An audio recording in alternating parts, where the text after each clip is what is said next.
तो दोस्तों बहुत स्वागत है आपका एक बार फिर से खंडवा डिफेंस फैक्ट पर। आज की वीडियो में भी हम लोग दो बहुत ही ज्यादा इंपॉर्टेंट खबरों को लेकर डिस्कशन करने जाएंगे। आपसे रिक्वेस्ट रहेगी कि इस वीडियो को लाइक करके चैनल को सब्सक्राइब जरूर कर दीजिएगा। तो देखिए, सबसे पहली खबर में हम लोग जोहो को लेकर डिस्कस कर लें। जैसा कि आपको याद होगा, जोहो के बारे में लगातार मैं आपको कवरेज करके बता रहा हूँ। आरआईटी ऐप की बात की जाए तो 10 मिलियन से ज्यादा इसके डाउनलोड्स हो चुके हैं, जो कि व्हाट्सएप को बहुत बड़े स्केल पर टक्कर दे रही है। आप मुझसे पूछते हैं कि क्या मैं आरआईटी का इस्तेमाल कर रहा हूँ, तो जी हाँ, मैं आरआईटी का इस्तेमाल कर रहा हूँ और ये रहा अपने चैनल का स्क्रीनशॉट। आप भी इसे ज्वाइन कर सकते हैं। सर्च कीजिए खंडवा वाला, या फिर आपको डिस्क्रिप्शन में लिंक मिल जाएगी, उसे क्लिक करके भी आप इस चैनल तक पहुंच सकते हैं, जहां पर आपको सभी खबरें और स्पेशली वो सारी खबरें और वीडियोस जो कि यूट्यूब पर मैं आपको नहीं बता सकता, वो भी मैं आपको वहां पर बता दूंगा। इसके बाद कल की वीडियो में हम लोगों ने मैपल को लेकर डिस्कस किया था। ये एक स्वदेशी मैप एप्लीकेशन है जो कि गूगल मैप को रिप्लेस कर सकती है। और बड़ी बात मैंने आपको ये बताई थी कि ये अमेरिकन जीपीएस के साथ साथ भारत के नेविक को भी सपोर्ट करता है और बहुत ही जल्द इंडियन रेलवे इसके साथ एमओयू साइन कर सकता है, जिसके बाद इंडियन रेलवे भी मैपल का ही इस्तेमाल करेगा। तो इसका इस्तेमाल आप भी कर सकते हैं। लेकिन अगर बात की जाए तो ये अपनी सफलताओं के नए झंडे गाड़ रहा है। जैसे ही हमारे होम मिनिस्टर अमित शाह ने इस बात को अनाउंस किया कि वो भी अब जोहो मेल के ऊपर स्विच कर चुके हैं, आप भी इसका इस्तेमाल कर सकते हैं।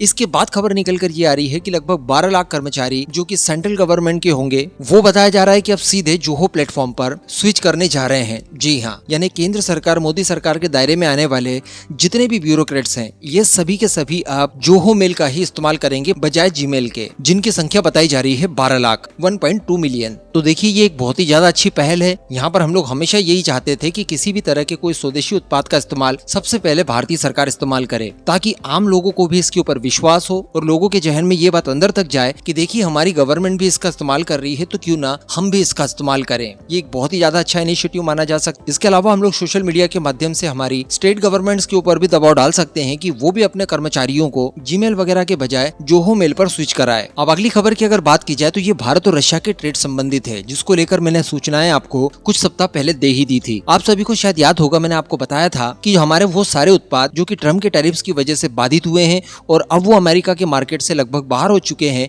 उनके लिए स्थान रशिया अपने मार्केट में बनाएगा, जिसमें मैंने आपको सी फूड को स्पेशली उसमें दर्शाते हुए बताया था। खासकर अगर बात की जाए हमारे झींगा के उद्योग की, तो क्योंकि अमेरिका के जो टैरिफ्स है वो हमारे झींगा के व्यापार को भी बहुत हद तक प्रभावित कर रहे हैं, जिसके लिए रशिया ने ये कहा था कि देखिए, अब हम हमारे द्वार आपके लिए खोलने जा रहे हैं और आपके झींगा के लिए प्रॉपर मार्केट आपको देंगे। अब इसी को लेकर मैं आपको बता दूं कि द इकोनॉमिक टाइम्स की तरफ से एक आर्टिकल पब्लिश किया गया है, जिसे आप अपनी स्क्रीन पर देख पा रहे हैं। इसी में इन्होंने बताया है कि एक सरकारी अधिकारी ने यह बताया है कि भारत का जो समुद्री निर्यात है या और भी ऐसी चीजें जो कि अमेरिकन टैरिफ्स की वजह से बाधित हुई है, इसमें कुल 65 तरह की चीजों को चयनित किया गया है, जो कि अब अमेरिकन मार्केट के बजाय रशियन मार्केट में जाएंगी। हालांकि बताया जा रहा है कि पिछले कुछ समय से, खासकर रशिया यूक्रेन वॉर के बाद में, भारत का जो एक्सपोर्ट रशिया को था उसमें बढ़ोतरी देखने के लिए मिली है। और वर्ष 2024-25 की अगर बात की जाए तो भारत का जो टोटल एक्सपोर्ट था वो $4.88 का हो चुका था। इसमें भी स्पेशली अगर झींगा की बात की जाए, जो कि सी फूड है, इसका निर्यात $12.3 करोड़ का था। तो अब इसे और भी ज्यादा बढ़ाया जाएगा और उस घाटे को पाटा जाएगा जो कि हमें अमेरिका की साइड से हो रहा है। हालांकि मैं आपको बता दूं कि न केवल रशिया बल्कि यूरोपियन यूनियन भी इसमें आगे आया है। और मैंने आपको बताया था कि भारत के सी फूड एक्सपोर्ट करने के लिए कई सारी यूनिट्स को यूरोपियन यूनियन ने भी परमिट दे दिया है। तो अब हमारे पास अमेरिका के साथ साथ यूरोपियन यूनियन का भी एक बड़ा मार्केट उपलब्ध होगा। तो अल्टीमेटली जो अमेरिकन टैरिफ्स हमारे ऊपर रशिया की वजह से लगे, उस घाटे के नुकसान की भरपाई अब रशिया करके देगा भारत को। इन दोनों ही मुद्दों के ऊपर अब आपका क्या मानना है, नीचे कमेंट करके जरूर बताइएगा।